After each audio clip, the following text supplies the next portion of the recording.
here we have a Frankia T7400GD camper van, motorhome I should say. Look at that. Cost 165,000. Starts off at 111,500. 768 centimeters long, 230 wide. It's got a height of 309. You put it on a 5 or 5.5 ton basis.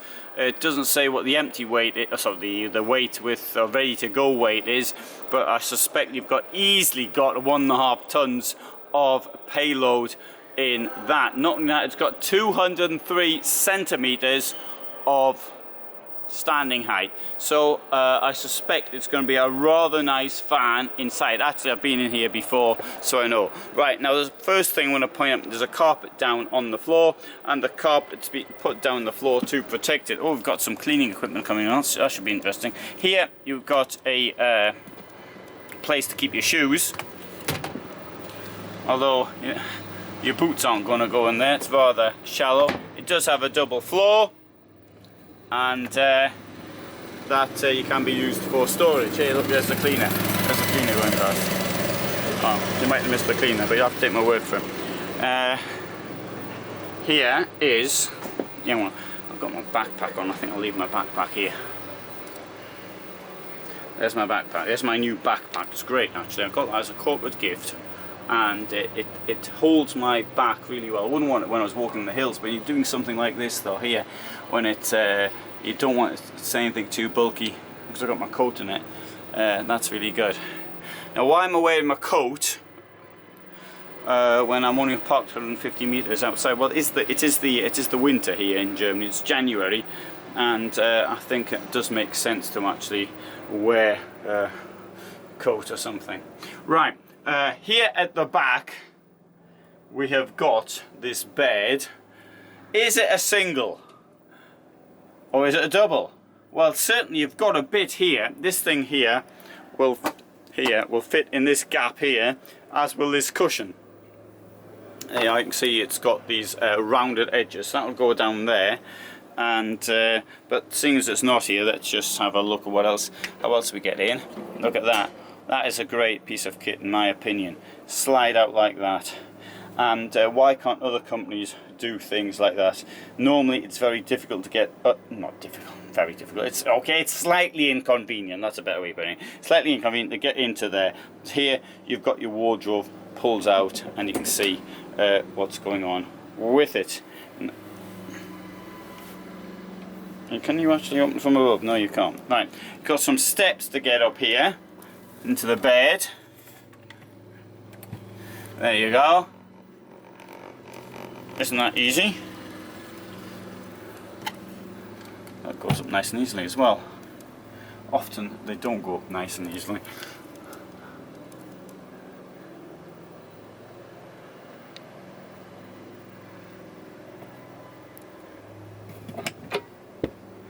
That is your glycol for your heating. So it's an Aldi system. You can check if the like in the car, you can check if the level's correct. Here's a problem. Oh, sorry, there isn't. Sorry, I take that back. I thought there wasn't a ledge. There is a ledge there. Must be a ledge in there, in my opinion. Lighting adjustable on both sides. Here we'll close this.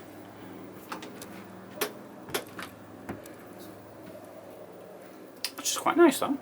Quite like that.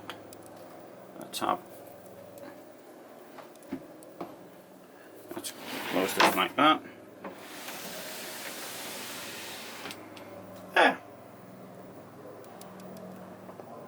Lots of space in here. How much space is there in the shower? Yeah, I'll walk in the shower. Let's hope the water doesn't come on. See? Plenty of space in the shower. Got a plastic thing here and here to close it with. Don't believe me? Right, I'll show it to you. Before doing that, I'll show you how this opens. It doesn't. Right, yes it will. That should be down there. Well, that should open, but it doesn't want to. Here, I'll try it in the middle. I don't think it should be in the middle though. Never. Oh, it's sorry. Yeah, there you go. That's where it is. Never mind. Doesn't work. There it is. Okay, right, let's turn around. Aldi heating. And then close the shower like that. Oh, sorry.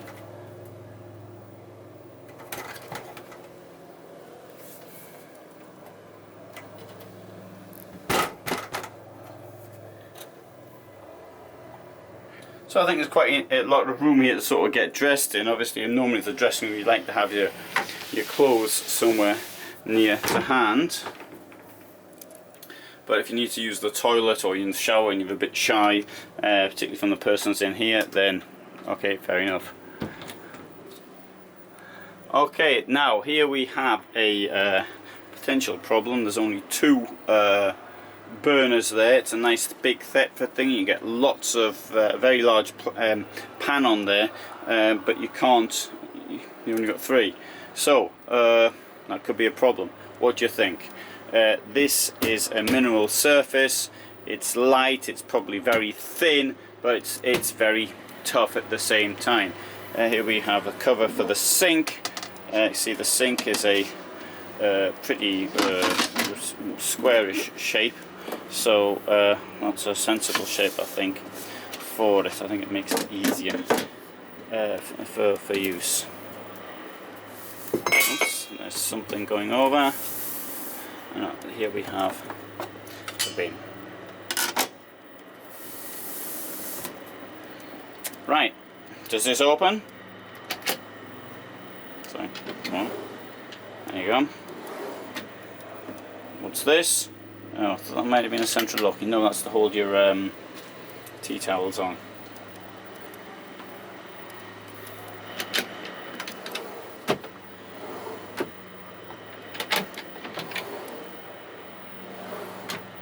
Right, this thing here, magic Dometic fridge. I'll show you how it works, but I think it is. Oh, it's not locked. Sorry, I thought it was going to be locked. Anyway, good job. Good job. I tried that one out, wasn't it?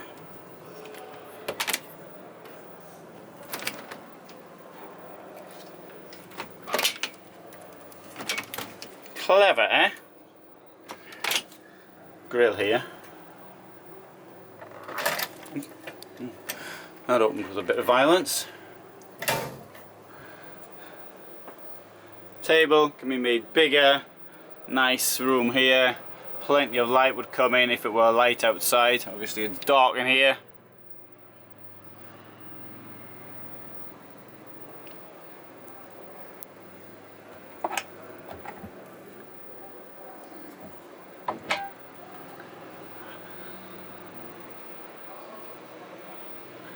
And there's a nice Mercedes screen, which I think is a great thing.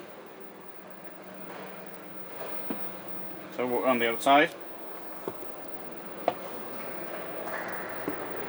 There's a party on tonight, starting at 7 o'clock. It's now about 6:30.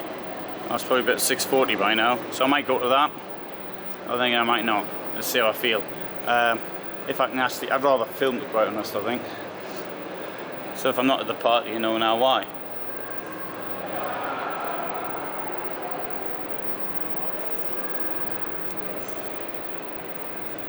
So what do you think of this one?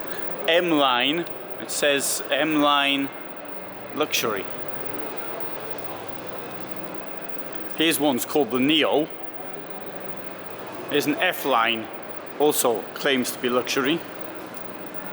And this one here is an F-Line, also claimed to be luxury. Integrated and semi-integrated. Semi-integrated. You've got some other stuff here. Titan, there. Platinum. It brought out this thing here, the Yukon, for this year, 2020, and I think apparently they did something like this once before, and well, I don't think much of it. Anyway, so we saw the semi-integrated 740GD, and here's the integrated. Oh, it's an F-line one, it's a bigger one. And there's another camper van. This is the 6, and the other one's the Yukon 7. Right, so there's a walk around what Frankia does. It largely builds toward it. Doesn't build many motorhomes or camper vans each year. I mean, these things, yeah, you saw the price, so you don't have to make many of them to actually keep your company. Oh, sorry, you don't have to sell many. You don't have to sell many to keep your company afloat. But actually, on that subject, there's a company there called RJH. Does this horse thing here. And that, I think, although it's a subject for another time, but on the subject of keeping companies afloat, that I think would be something worth talking about, but some other day. Right, good. So coming back to this M line from Frankia, thanks for watching, and oh, somebody recognised me. Thanks for watching. And if you please subscribe, if you haven't already done so, and may want to consider supporting me on Patreon as well. I'd be very grateful. That would of course help. Thank you.